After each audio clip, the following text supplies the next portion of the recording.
Hello and welcome. I'm Steve Clemens, editor-at-large of The Hill. Thank you for joining us for a timely, important discussion we're having today entitled Breaking Through, U.S. Businesses Powered by Global Exports. I'd like to thank our sponsor, the Alibaba Group, for their support of today's event. The adage, in quotes, think globally, act locally, sounds compelling, but more often than not, it really only worked for large transnational enterprises. Today, given the emergence of new digital platforms, businesses that are locally rooted and of limited scale can reach global markets. At this point, you may say, hold on, Steve, the global trade scene is much messier today than years ago. A pandemic is creating unforeseen challenges, sanctions are back, nationalism back, the WTO is wobbly, trade deals are coming undone and being redone. And I will say, yes, all that's true. But the fact is that global trade is still thriving in many sectors. And while nations may be squabbling, young and small businesses are finding ways to cut through political clutter of uncertainty of the pandemic to deliver their products to consumers all around the world. As COVID-19 continues to impact our health and finances, global trade could well play a critical role in the international community's recovery. On the program today, we have a fantastic lineup of speakers to help us understand why exports still matter, how the rising middle class around the world is a vital market for American goods and service providers, and how during a pandemic, new tech platforms are giving these enterprises a leg up into new global opportunities. Before we get underway, a few housekeeping notes. You can tweet us at @TheHillEvents using the hashtag #TheHillGlobal. We are broadcasting live and will be taking your questions throughout the program, and folks will bring them up to me. As with any live stream, you could experience occasional trouble with a video. I always laugh at this part. You have to excuse me. They say that refreshing the page should, in most cases, fix the problem. Never does for me, but hope it does for you. To help kick off the program, I'm joined today by Congressman Rick Larsen from Washington State. He is the co-chair of the bipartisan U.S.-China working group that educates members of Congress about U.S.-China issues. 40% of all jobs in Washington State are tied to trade, and China is the largest and most rapidly growing export market for a state. Congressman Larsen, great to be with you, and I hope you're well. I have been talking trade and exports most of my working career. I used to work in the Senate for Jeff Bingaman. I worked at the Economic Strategy Institute with Clyde Prestowitz a generation ago. The National Association of Manufacturing would always talk about how jobs tied to exports yielded so much more back for American workers. And I'm just interested right now as we talk about this topic that's been around many, many times.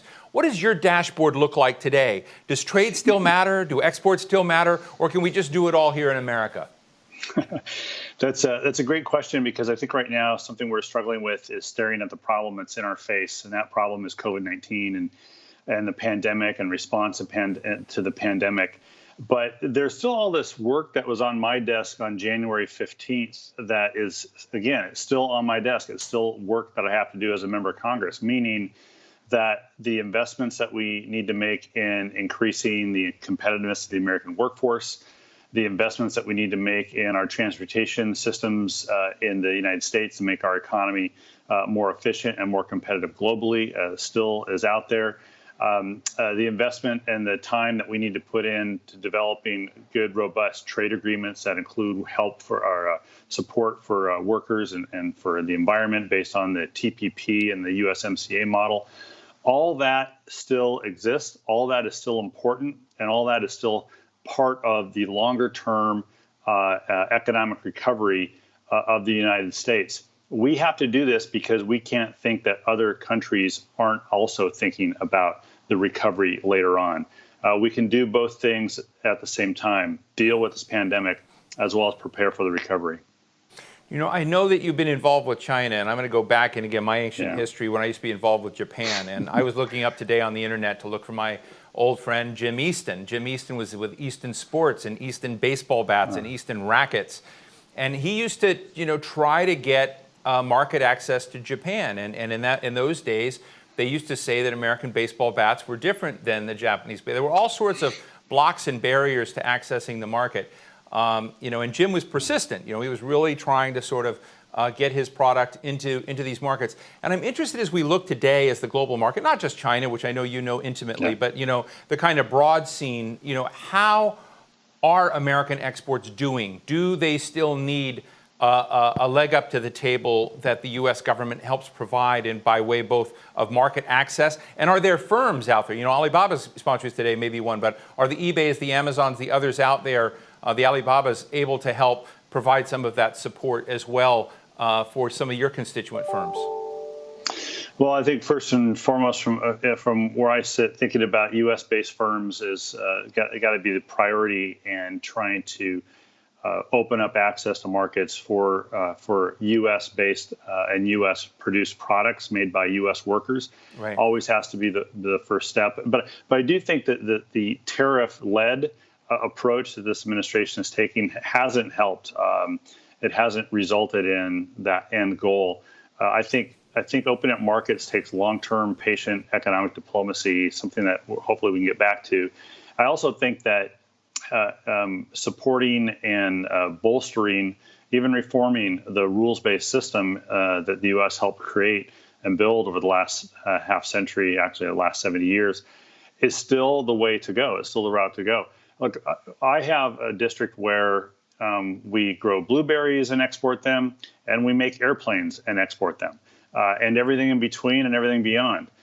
So I can visit a company that makes soap in my district and be talking to an exporter.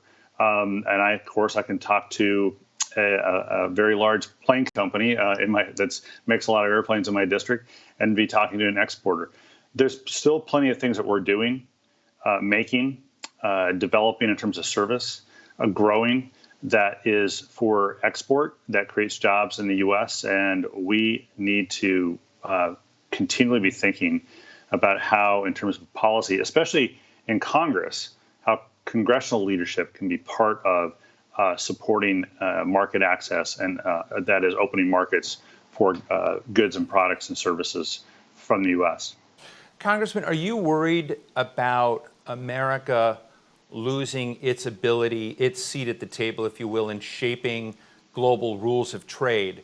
Yeah. And you know, years ago, I heard many years ago, I heard a fascinating presentation that looked at where the global middle class was going to evolve, where it was going to be. And in those predictions at that time, America had, and we're going to continue to have, a significant middle class, but it was going to shrink on a relative basis compared to other parts of the world which were going to grow, particularly in Asia and Southeast Asia. Yeah. And so if Asia and Southeast Asia are operating on rules that we help shape and form, that seems comforting to me. But if they are going to adopt other rules, if we're not going to be engaged in that, that seems to be a problem for us. Am I wrong? I don't think you're wrong at all, and I think that it's not just having a seat at the table, the metaphorical seat at the table. It's coming to the table with something, and with our values, with the standards that we want to see. This is especially playing out now in the technology sector. When you look at 5G standards, you look at AI standards. The U.S. needs to be much more aggressive, do a much better job of developing this international coalitions that can be based upon how we would use technology with openness, with transparency, and getting into these standard-setting bodies so that those values play out in the decisions made in these standard-setting bodies. We haven't been doing that as aggressively as we should be. China has, and China is doing it as aggressively as we should be doing it. We need to be better at that, and that's one venue. Of course, the other venue is developing trade agreements that also reflect opening markets, ensuring that if there are countries with large state-owned enterprises like China, but there are others, that at the minimum they're playing by the rules of open competitiveness, as opposed to putting their thumbs on the scale.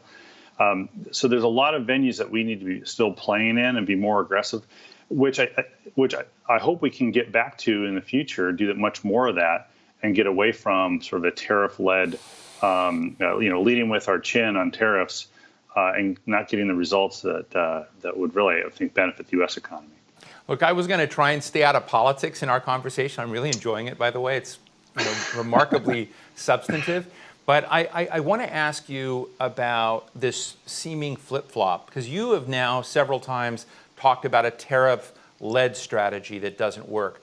I remember when the Democrats wanted a tariff-led strategy. That was that kind of industrial policy, tariff-led strategy, a kind of hawkishness about trade and globalization. And it seems that there's been a big flip-flop. That at least the current Republican proprietor of the White House is leading on a tariff-led strategy, and I'm hearing a leading trade expert and someone who's promoting industry say, that's the wrong course. Have both parties done a full shift, or are you just a unique boutique in the conversation? I don't think the parties have done a complete shift. There's still plenty of tariff-first folks in my party, in the Democratic Party. As well, there's still plenty of rules-based, standard-setting folks in the Republican Party. And that's, I think, where I wouldn't say that it's a new gravity, a center of gravity, because I think, unfortunately, on trade, we still have two competing centers of gravity. And what changed, I think, I'm sure my friends in the Republican Party like to hear Democrats tell them what their problem is as much as Democrats like to hear Republicans tell us what our problem is. So I'm going to be really careful here. But I do think that with the current occupant of the White House choosing that trade policy that leads with tariffs, that has given some freedom to other members of the Republican Party to do the same. But having said that, there are plenty of my Republican colleagues pulling back, trying to pull back on that a little bit as well. And again, in the Democratic Party, I'm a member of the New Dems. We support congressional leadership in our trade agreements. We support developing and having stronger international relationships, and we support strong trade agreements that include environment and labor and include opening markets and focusing on being leaders in establishing the rules of trade and establishing standards. And that's where that center of gravity in the Democratic Party sits is with the New Dems. Let me just add, we're taking some questions from our audience. We have one from Pankaj Shah, and I'm going to piggyback on it. And Pankaj asks, how do U.S. tariffs, which we've discussed, and the election impact American exports and imports? But let me just ask, in that, because we've talked about the tariff side, but about the election, and after what comes after the election, this is likely to be a real tumble. Do you think we're going to begin moving back to the point where we begin looking at what we do to get businesses back up to the table of exports where exports matter? Or do you think that's a choice that you choose one side, which is going to be where nationalism and walls are back and global trust is low? Or we're going to get back to looking at what you were just talking about, trade deals that have traction? Well, and thanks for the question. Look, exports mattered. They matter today. They're going to matter later as well. And I think, and a lot of us think, the best way to press exports, and by the way, the reason exports matter is because exports create jobs here in the United States. So everyone wants the same goal. It's just what works. We're arguing about what works.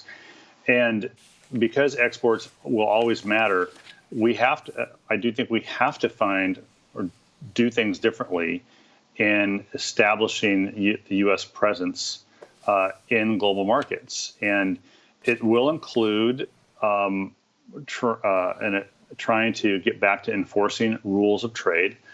And, that competition that exists between the U.S. and China on trade is a very important one. But we need to understand that it's not a bilateral trade conflict, because we trade with a lot of countries and China trades with a lot of countries. This is should be a multinational approach to enforcing the rules and trying to enforce them with folks, with countries that have, closely aligned goals and closely aligned approaches. We go it alone, and it doesn't seem to be working. So I think what we're going to see is, one, exports will continue to matter, Steve, but also the approaches we take will be much more multinational, much more multilateral in the future. That will help businesses in the U.S. because I think it'll be more successful, and as a result, that will help create jobs for women and men here in the U.S. as well. Let me just finally ask, Carlos Gutierrez, former Commerce Secretary, is coming on right after you. I don't know if he's listening to this or not. He's a great guy. But a lot of people, they remember him as Commerce Secretary. I remember him as the guy who saved, Frosted Flakes and Kellogg's, and he was dealing with sort of a large company, at the point where you had to kind of make hard choice decisions. I'm always interested in what stories, members know their constituency well, and I know you know aviation, and I know you know that big company starts with a B in Boeing. But are there other firms in your district that you could help share with us that are your sort of top of mind where this kind of discussion really matters? So this is a time for you to brag about some of your constituents. about how great they are and so on. Well, first off, the women and men who work at Boeing are extremely proud, extremely capable. They make the best airplanes in the world, and it is and airplane production is a big driver in the district. And what that does too is it draws in companies from around the world who are in the aerospace supply chain as well. So you've got companies from France and from Spain, other countries of Europe and Japan as well, companies from Japan who come to this region to support that work. But they're the largest, and so then you have to go down to really mid-sized companies and small, 50-person companies. I mentioned a soap maker who in the north end of my district who is basically has built an online presence and an online community that's international and is successful because of the ability to not just produce for a domestic audience, if you will, but an international audience. There's a manufacturer of I call it is manufactured wood. It's not lumber; it's manufactured wood, and it's an Australian-based company based here or produces here, and they export into Asia as well as in the domestic market. So you have to check in with different kinds of companies that have different kinds of markets. Some companies sell to other companies, so it's business to business. Some companies sell to, a mom or a dad sitting doing their work in, Ottawa or somewhere in Brazil or somewhere. So we have a broad range of folks involved with producing for the export market. And it's not just a matter of checking into one company, although in my district, it's a very important company. But getting a broader picture is important, and we have contacts with all those companies to get an idea of what that export market looks like in any given day.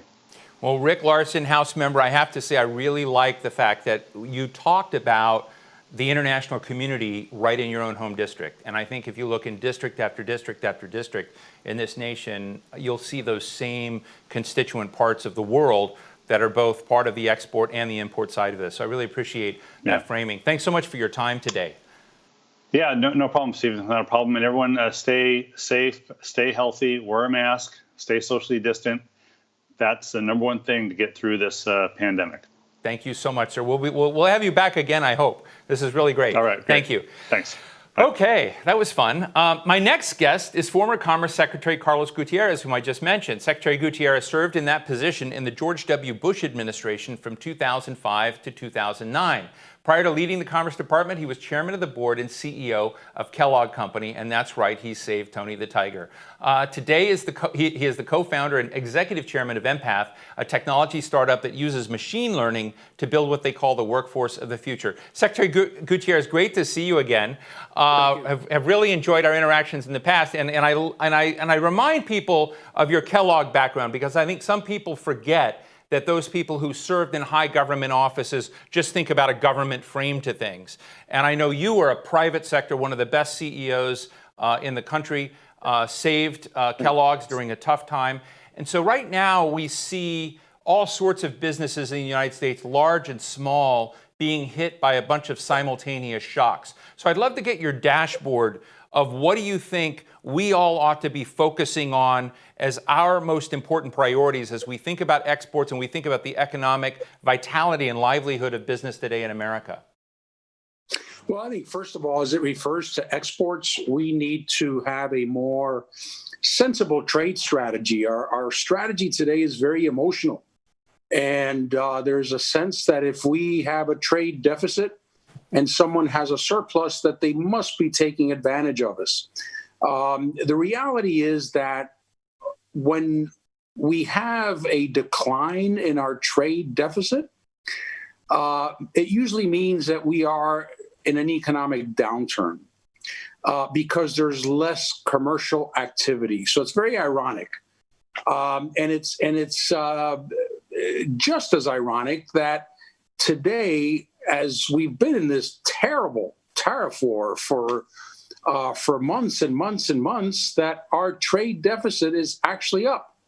Our exports have declined more than our imports.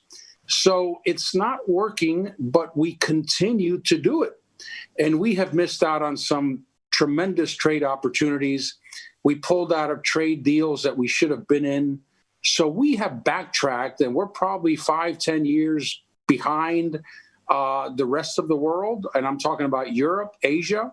So yes, we've made we've made a strategic mistake, and I want to say that clearly because I believe that in my heart of hearts.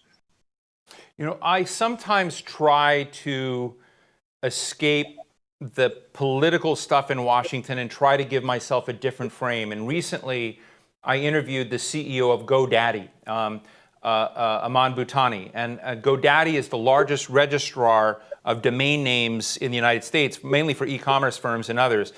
And they have a project called Venture Forward, where they can see lots of micro businesses and ventures being built in the United States, even during a time of crisis like this. In fact, these are oftentimes what he calls side hustles. And so the economic vitality and dynamism is there, and it's not something the government created. It's just happening. And I'm just wondering, with your business sense and your understanding of both business and government, are there things that the government and the business sector could be doing to help give these new green shoots, if you will, of business, a greater stake in the global scene?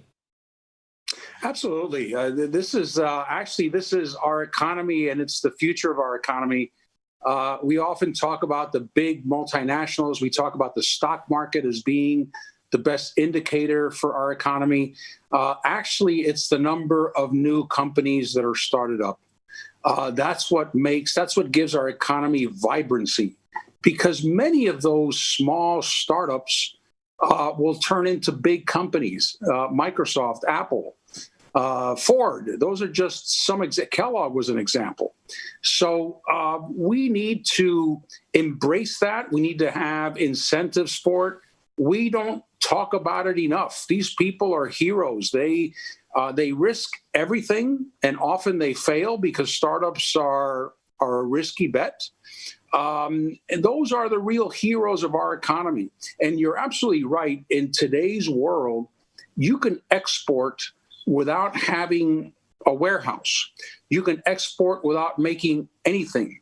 You can export without really having working capital involved because of technology.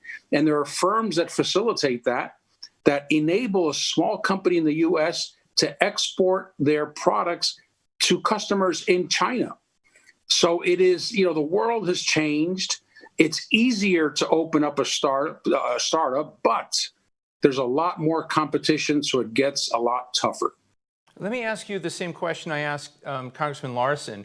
Are you worried that America's not being engaged, leaning in on global rulemaking, on reticence about the WTO, and basically pulling back, at least from a Washington perspective, from a lot of these global opportunities, is going to lock us into a position where we're not going to have the global middle class buying our products? The global middle class is going to be, outside our kind of territory, if you will. Is that a solvable rift? Well, yes, I am worried. It is solvable, but it's going to take time. It's not only taking away the tariffs. It's not only abiding by some of the trade agreements, but we have to rebuild trust. We have just about undone the WTO. So a lot of the institutions that we put in place to guarantee fair and free trade are being dismantled by the U.S., which is so hard to understand. This is the system that we created. And I remember as Secretary of Commerce, a big part of my job was convincing countries to adopt this free trade system because it works. Free trade has lifted millions of people out of poverty. It lifts economic progress. Just imagine with 5% of the world's population, if we didn't export. And the problem is that if we restrict imports, you can't have it both ways. Your exports will also be restricted. And we are a country of exporters. We're a country of business people, of entrepreneurs, of people who see the world as an opportunity. And that's being taken away by the U.S. government. It's being taken away from companies, which is, 5-10 years down the road, we're going to feel it. And it's going to be an impact on our economy. And at the same time, the void that we are leaving open will be filled by China. So many of the trade agreements driven today are driven by China. We were setting the rules, but as we backed away, someone else is going to set the rules. So we have given up a privileged position. We can get it back, but there is a lot of trust that needs to be regained with our trading partners. You probably noticed just a week ago, we put tariffs on Canadian aluminum. Why? Well, maybe it's a good campaign tactic. But to do that to an ally 2 years into a trade war, it just doesn't make any sense. So it's not only China, but we are fighting with our allies. And you have to ask the question, why are we fighting? If we did this because of our trade deficit, it's not working. What is happening, though, is that we are losing jobs. Companies are not as strong as they were.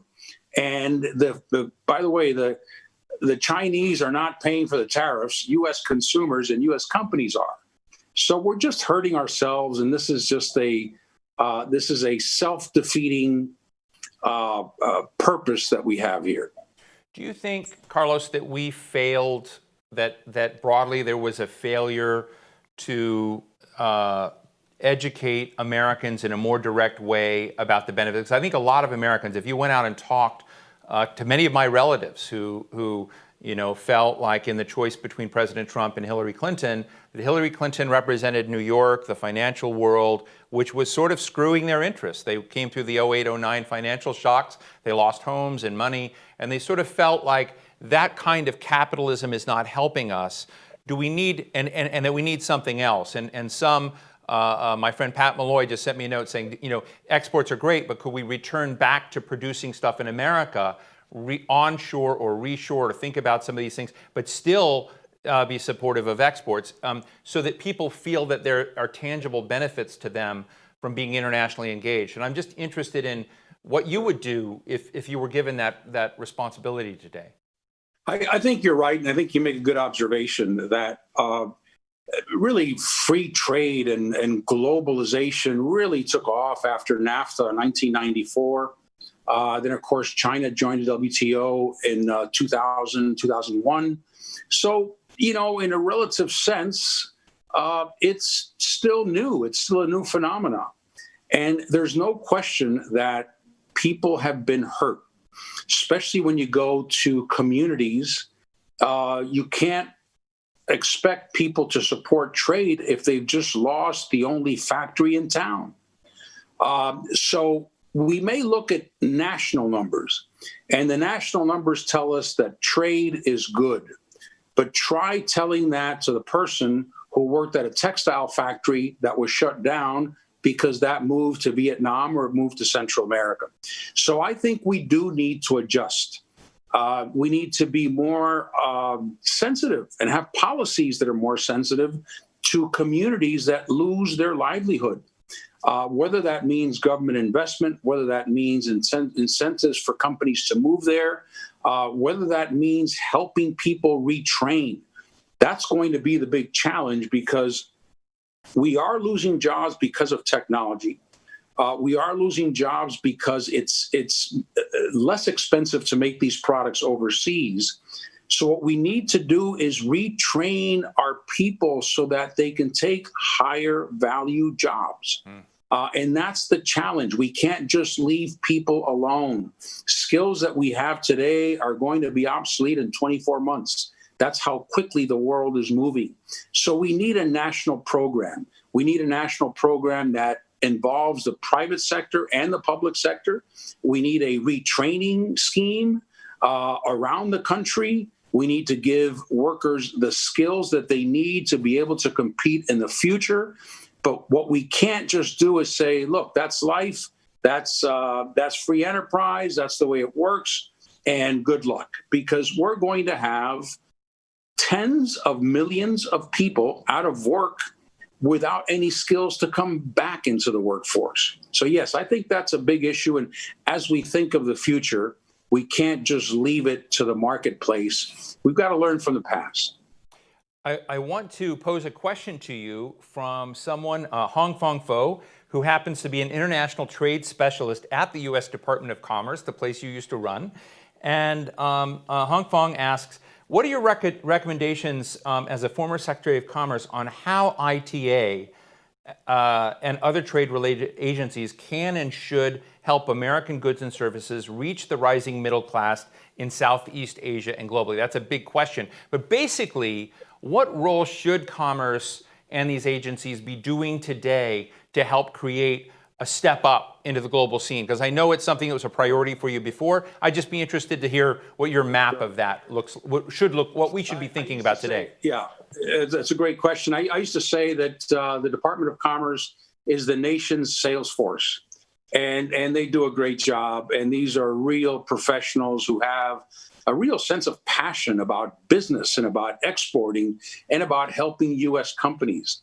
I think that is sort of the spear that serves as an ambassador for U.S. businesses. They can't renegotiate a trade agreement, but what they can do is ensure that both sides are living up to the agreement. They spend a lot of time doing that in ITA, talking to countries, trade ministers about what was agreed to, what needs to be done to abide. So that's part of the day-to-day Commerce Department. But I'll tell you, a lot of companies have been able to export overseas thanks to ITA and the Commerce Department, who are constantly working to break down barriers and to convince countries that trade is good for them. Now, again, the problem now is countries push back and say, well, wait a minute, you slap tariffs on us, or you're slapping tariffs on the whole world, or you're not abiding by your WTO agreements. So that makes it even harder. So it's just one more reason why I have so much respect for the Commerce Department folks. And this must be a difficult time for them because they understand the importance of trade. But it's the U.S. that's sending all these negative signals about trade. So thank you to the gentleman from ITA, and thank you for everything you do. And you can be sure that if you're telling countries, we will be back, this is a temporary detour, you will be right. The U.S. cannot survive or thrive without a vibrant trade policy. Well, I just want to say thank you because I'm glad you mentioned trust. You know, we're going to have a program that the Hill is going to put on what does the world look like in trade and global supply chains in a low trust world. And the fact is, it's a messy world. It's a much more bleak world. And so we're going to be discussing that. Hope you might come back. But former Commerce Secretary, Empath Chairman Carlos Gutierrez, thank you so much. Thank you for saving Kellogg's. Great to be with you, sir. Thank you. Thank you. And now for the sponsor perspective portion of our program. Before we get underway, a quick clarification. While this interview is being conducted by me and all these questions are mine, this content should not be considered editorial, but we're still going to have fun. With that, I'm joined by Michael Evans, the Director and President of Alibaba Group. Michael, great to be with you. We've had a great discussion today about how the world works, what's happening with businesses. And, you know, I would love to just give you an opportunity to just share with us the frame of what Alibaba does and how it's engaged in these issues.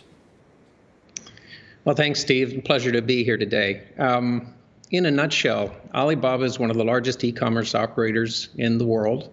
We're based in China. We spend every day connecting millions of merchants and hundreds of millions of consumers. We've built enabling infrastructure in cloud and payments and logistics so we can serve those merchants and customers all over the world. And that helps us fulfill our mission of making it easy to do business anywhere.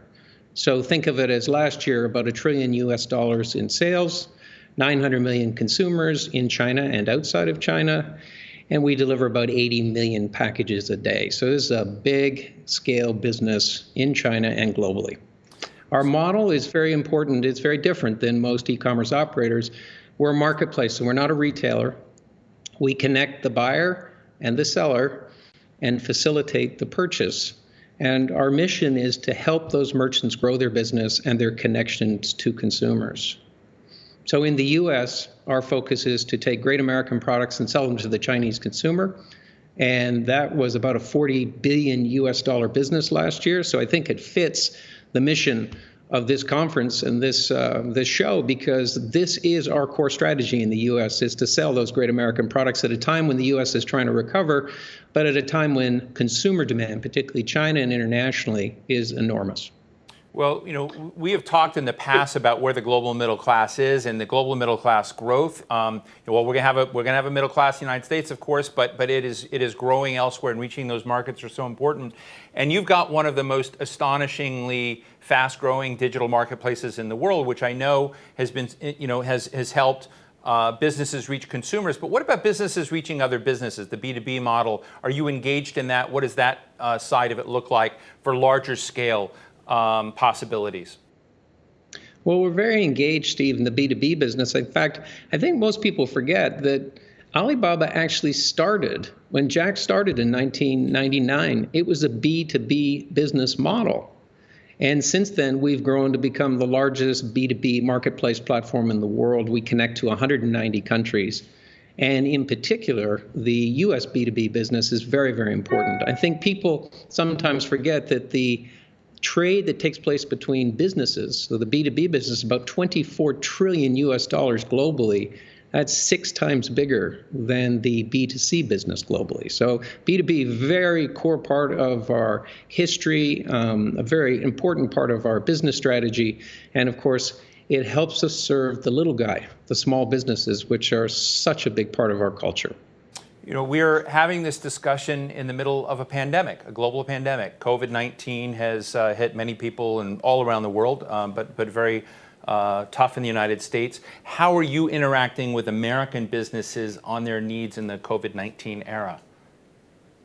Well, in the U.S., we have thousands of brands and retailers, the Estee Lauders and the Fords and the Nikes and people like that, which we're helping all the time. But those are big corporations, and so they find it a little bit easier. And many of them, in fact, most of them have been connected to China for a long time. And it's very interesting, Steve, when I talk to the CEOs of these businesses, they all say the same thing today, which is that China has been a hugely important part of their business in 2020, particularly during COVID.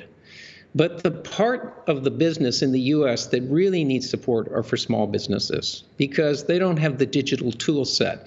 They don't have the large armies of people that can go through the process and understanding of what does it mean to connect directly to China on our platforms. So we spend a lot of time with them, and companies, little companies like Allbirds, which is a sustainable sneaker. Allbirds. Well, everybody knows them, but they started to work with us a little less than a year ago, right in the middle of COVID. Oh. And so in theory, it should have shut them down. But by using digital tools like live streaming, they were able to connect to the consumer directly, sell their product. And so their business has been doing really well. And Congressman Larson, when he was talking about Washington State, well, we're still selling cherries from Washington State to the Chinese consumer because they love those cherries. But so there we are helping farmers, and we can get those cherries from Washington State to the table of the Chinese consumer in 48 hours. So the little guys are our focus. They're our heritage. They're our history. They're what we live for every day. I find the role that you play fascinating. You've got a broad network. The fact that you can get a cherry from a Washington tree to a table in 48 hours, pretty staggering. I'm just interested with the work I'm sure that you've thought about American businesses that you haven't yet done business with, about what some of the shifts in strategy that they might consider. What are the kinds of things that you might advise American business over here, small, large, medium, to begin thinking about? Because we've got a lot of folks listening to this, both policy folks but also business folks.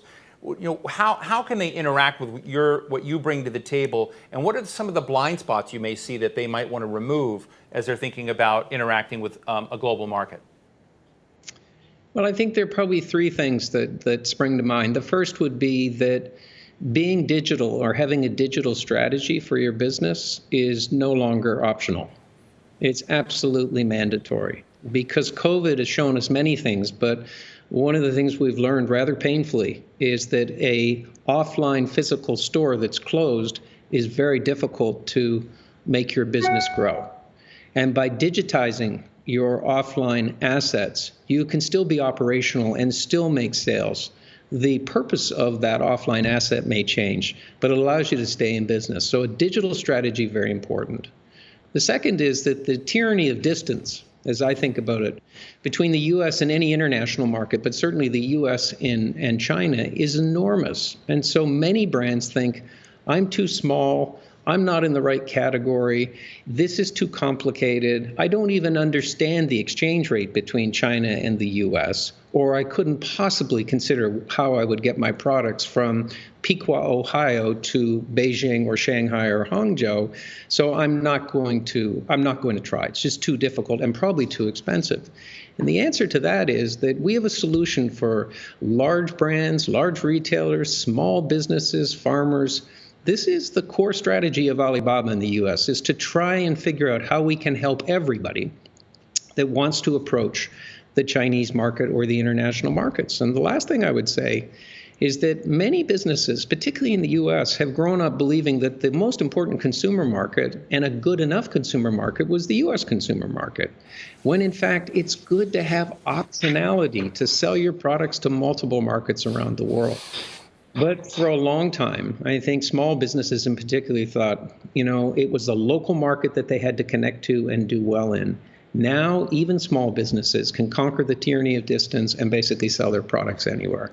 That's our mission. Make it easy to do business anywhere. Michael, you and I have hung out before together, and we both have a travel bug. I mean, I'm going kind of crazy because I'm usually on a plane 2-3 times a week. You probably are 5. We're in a COVID era. How are you dealing with COVID? Are you going back to China and the United States somehow in a secret way, or how are you doing your job? No, this is Steve. It's been a very abrupt change for me. I would typically do 15 to 18 trips to China a year because that's our headquarters, and my responsibility in terms of helping build the international businesses, I need to be in Hangzhou regularly. So I've learned what it means to do everything virtually, and that took a little getting used to, but it seems to be working very well. And quite frankly, we're a technology company, so being virtual is not the biggest challenge. But we're also a company whose culture is all about adapting and embracing change. And so we've done that well, and as part of the execution. I would say the unknown and the intangible benefit was I get to spend a lot more time with my family, which is great. I've spent some time with Jack Ma, who I now know is engaged in philanthropy, and he's kind of not running things day to day, as I understand it. He's kind of doing his thing. But the guy's a fascinating character, right? He's one of the world's greatest business people. You've spent time with him, and you're a cool guy and everything, but I'm sort of interested in what Jack Ma's secret sauce is and how whatever that DNA widget that he has is conveyed. So you used to be a Goldman guy, now you're an Alibaba guy. What did that do to you? What is his start? So I know it wasn't scripted, but I'd really like to hear. Well, in your lifetime, you'll run into hundreds of people who claim to be visionaries. But in your lifetime, you will probably only get to work for one if you're very, very lucky. So I consider myself to have one of the greatest jobs ever, which is to work for one of the largest and most important technology companies in the world with the person at the top, who is the founder, Jack Ma, having guided it for the first 20 years. So we miss Jack. Jack is officially retired, but his presence is everywhere. And Daniel Zhang, who's now our chairman and CEO, is very different than Jack, but he's leading the company in a direction which is also very creative and very unknown and will, I suspect, be very successful. The secret sauce of Jack is that he's one of the few people who really is a visionary. And he sees things years before other people do. And the big challenge is trying to figure out how do you actually put that vision, that sort of view of the future, into operation and make it work for your consumers and for your merchants on our platform. Well, and that's what makes it so challenging and fun. Well, but that's fascinating. Jack. Michael, I hope you'll tell Daniel Zhang that I want to meet him too, maybe in Davos or whenever we can begin meeting again. That would be great. But Michael Evans, thank you so much for supporting today's program and for this very interesting conversation. I really appreciate it. My pleasure. Thank you, Steve.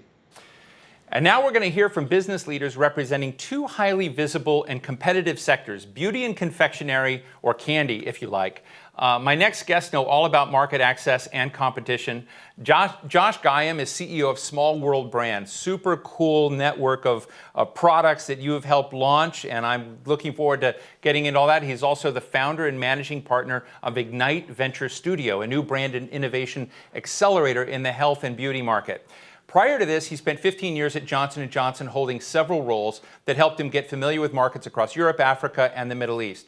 And Karen Horan, Vice President of Global Business Development with the National Confectioners Association, she has the best backdrop of the day. There's a thing called Rate Your Room that they're doing on Skype and whatnot. You get a little thing back saying Rate Your Room, and you get a 20 out of 10, definitely.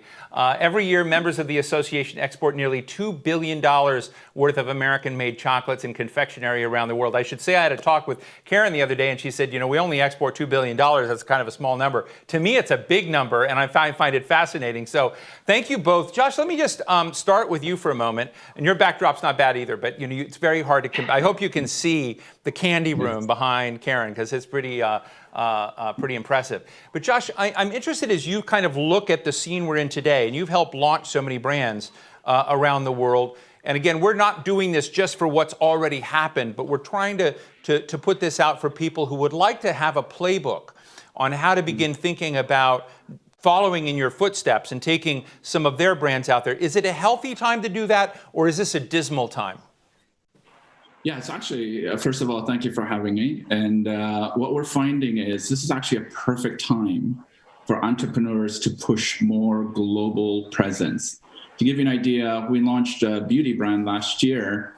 When we started to see the effects of COVID, we actually accelerated, instead of slowing down, we accelerated our expansion into China. We collaborated with Alibaba, with Tmall Global, and maybe we had a little bit of an advantage because I spent the last 20 years between Colgate-Palmolive, Pfizer, and J&J. We knew the relationships, what needs to happen in China. So we felt that the good way to balance what's happening in the US is actually to launch in China. And we knew the cycle was a little bit off in a sense that COVID, they were recovering from COVID perspective, and Chinese consumers are very loyal to certain brands, especially American brands. So all of that, I think, it enabled us to basically push more. So for me, I think right now, my recommendation to most startups is think globally.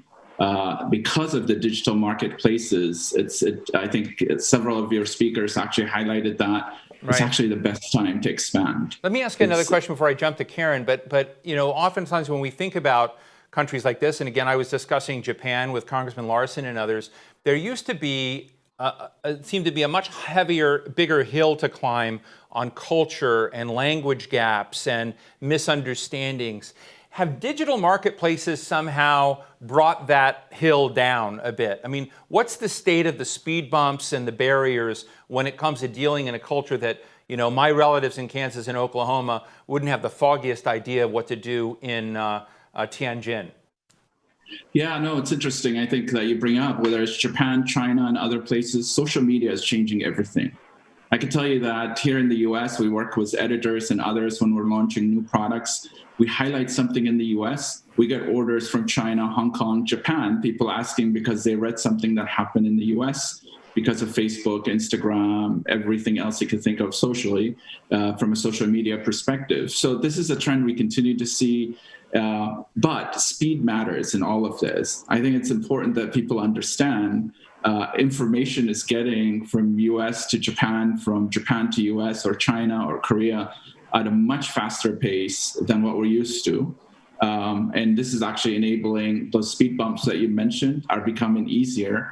And I think you heard from the president of Alibaba, that was a good example in the sense that working with Tmall Global, it almost takes a lot of those hurdles that exist away to some extent. Yes, I think you can actually look for people that can help you here in the US, but Tmall Global, Alibaba, Amazon and others are opening up the window quite a bit so that you're able to get listed on Amazon here, but be available in Australia and a lot of other markets very quickly. So those speed bumps are definitely getting lower and lower every single day. Fascinating. Karen, there you are. Yes. Hi. So good to see you again. I'm going to acknowledge to the audience that we had dinner a few months ago, and I became fascinated with the story and the world you're in of confectioners, because there are a lot of confectionery operations. Many of them are small, mom and pop, family-owned situations that don't have size, but they have brands that I know.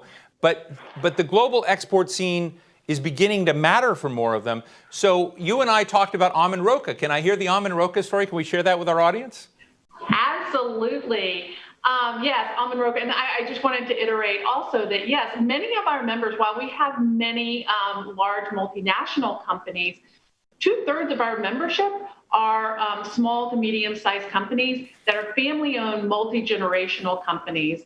So just like almond roca, and it's right outside Congressman Larson's territory, Brown and Haley, who represents almond roca, or that's their brand, they started out like in the early 1900s with their product.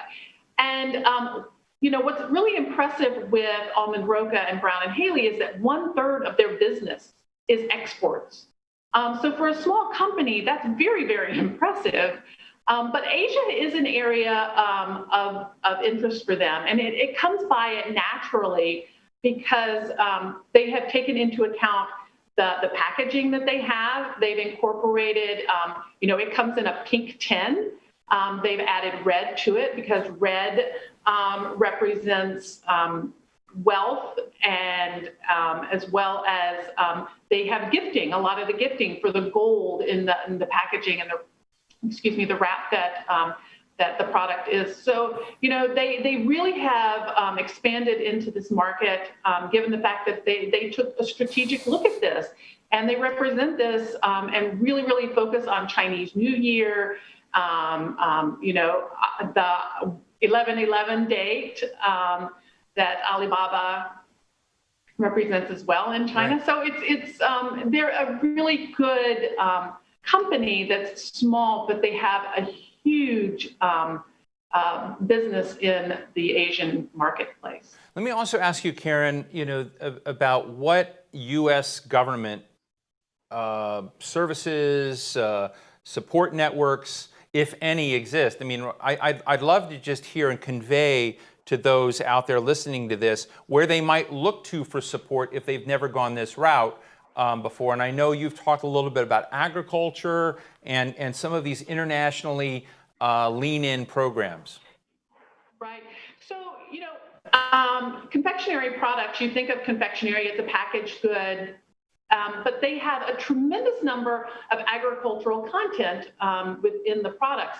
So when you think about dairy and the nuts and, fruit and things such as that, all of that goes into our products.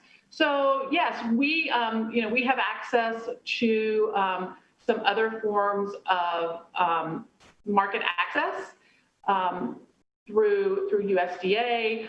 There are also programs through the Department of Commerce that also help with this market access to get into these markets, as well as in the United States to bring buyers to the United States to help facilitate business in their own countries. So yeah, there are some great opportunities out there for companies to participate in, especially on the small. And you think they're doing their job well? I do. I do. I think it's valuable for these companies, especially these small companies, to gain access to this, to get into these markets. Because again, they're getting in there through trade shows, through meeting with buyers, and just total collaboration. Absolutely, I think it's very valuable. Well, fascinating. And I just keep looking at the candy behind you and getting distracted. So, Josh, let me ask you a question. Josh, let me ask you a question about brands and culture. And I don't know where I'm going with this, but I sort of want to ask you about the power, if there is still a power in American culture, in the sense of it in the world today, or whether you're worried about it. I interviewed about 30 years ago, believe it or not, the CEO of Shiseido. And I asked Shiseido, how did the cosmetics industry in Japan get to be such a big deal, where you saw large department stores with huge cosmetics areas, that they were there. And he said Audrey Hepburn and Roman Holiday. And so this was an Audrey Hepburn movie, Roman Holiday, somehow, I don't know, because I'm not a pop culture expert, that somehow transformed the aspirations of Japanese women in particular in a very different way in the cosmetics issue and the kind of branding opportunities that came in there. But that was the power at one point of American culture. Is that still there? Does that still matter? Are there bank shots still possible with that? Or does brand penetration and brand excellence have to take other routes today?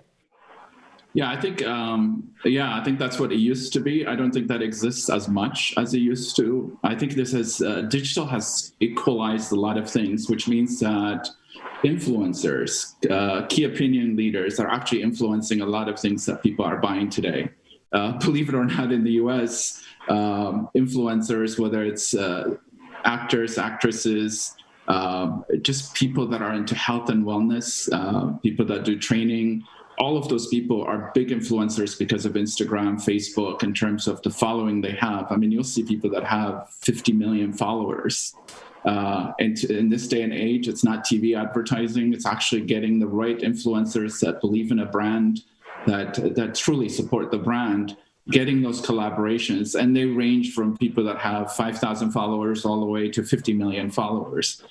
But this is a global phenomenon. You will see influencers that are based in the US that could influence Chinese consumers, Japanese consumers. And once in a while, we see the reverse, which is people that are famous because they've done something in China actually become influencers here in the US, especially to millennials and Gen Z. They tend to pay a lot of attention to that. So I think that process still exists in terms of this iconic way to introduce certain brands, but that group of people is much broader today than it used to be, because it's just hundreds and hundreds of influencers that are playing a significant role in introducing brands. And that's part of the reason we're seeing this in the beauty cosmetic space. But believe it or not, we're seeing the same thing in the digital health space. I mean, think about what's happening. COVID is accelerating things, whether it's direct to consumer, probably in the US, 5-10 years. I think those are things that we're seeing today are things that we were expecting to happen 5 years from now. The same thing on the digital health space, which is getting access to physicians through telemedicine because of technology, is just changing everything. So it's not just on the beauty cosmetics, but we're seeing the same effect on the digital health. And I think it's only going to be better as we move forward and as people get comfortable with it. Fascinating. Let me ask you a similar kind of thing, Karen. When you look at your providers, your manufacturers and inventors, if you will, innovators of confectionery products in the United States, and you've talked a little bit about the government side, we've been talking about digital marketplaces. If you were to sort of improve the prospects for global opportunities for these firms, because I know this is your job, what are the kinds of steps that everybody needs to take to make that better, to kind of enhance and build, beyond that $2 billion? What are the kinds of orientations we should have that aren't happening as naturally as they are now, but could be made better? Well, I think that, the way that we try and help at NCA and in my role is to help influence to build like distributorship access for their companies, as well as trade missions, bringing them together. Because let's be honest, I mean, candy brings people together no matter where you are in the world, right? It brings happiness. So, I think that around the globe, people are very, they love American products. We're looked at to be safe products as well. So people are attracted to the products that we have. But 96% of the consumers are outside of the United States. So there's a big opportunity for us to grow and to make give our members access to products around the world.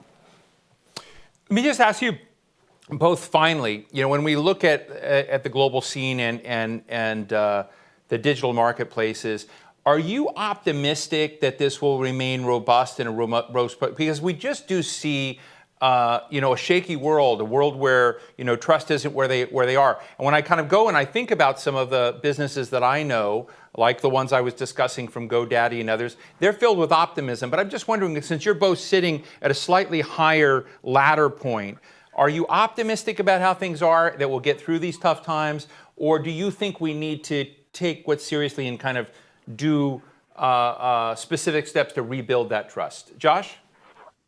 Yeah, I'm very optimistic. I think it's interesting that I left J&J about a year ago, and the whole goal when I left was actually to start this venture studio to help those brands become global. But everything we've been building has been to do direct to consumer first. E-commerce, you have to live into that first before you look at retail and everything else. And I think what we're seeing is that being accelerated, which means that I think we're very optimistic. It doesn't take away from what's going to happen in retail. But I think what we're seeing because of COVID, I'm very optimistic. Granted, I wish there is more help from governments and others that are just constantly putting hurdles into the process, basically. And Karen, I'm going to give you the last word, in the candy room as we're talking, are you optimistic? I know this sounds like a setup because maybe I'm usually so cynical. I need a little bit of optimism around me, but Karen? Absolutely. I think that, there are so many opportunities out there, especially with, everything going digital. They're jumping on this. They're doing more of this. They have no other choice than to create this digital platform. If they hadn't already, they're doing it now. And it's happening on both sides. It's not just happening with the manufacturers, but it's happening on the buyer side as well. So here at NCA, we've had several gatherings digitally with not only manufacturers but with buyers as well. And the conversation is just continuing. This could be the way of business for the inevitable future. There are kinks that we have to work out because we are a product of a food product in general. So yeah, I think that companies have to be able to do this, and I feel very optimistic that we will succeed in this for sure. I really loved this conversation with the two of you, and really want to go hang out with you, Karen. Great. Josh Guyam of Small World Brands and Ignite Venture Studio, Karen Horan of the National Confectioners Association. Thank you both for sharing with us kind of what the terrain is right now for the businesses you're dealing with on the global scene, and I really appreciate your insights. Thank you so much. Thank you. That brings us to the end of our program today. A big thank you to the Alibaba Group for their support and all of you attendees for joining us for this very important discussion. For those of you who missed any of the conversations this afternoon, we're going to have this video up from the event on our website shortly. I'm Steve Clemens. Be safe, be well.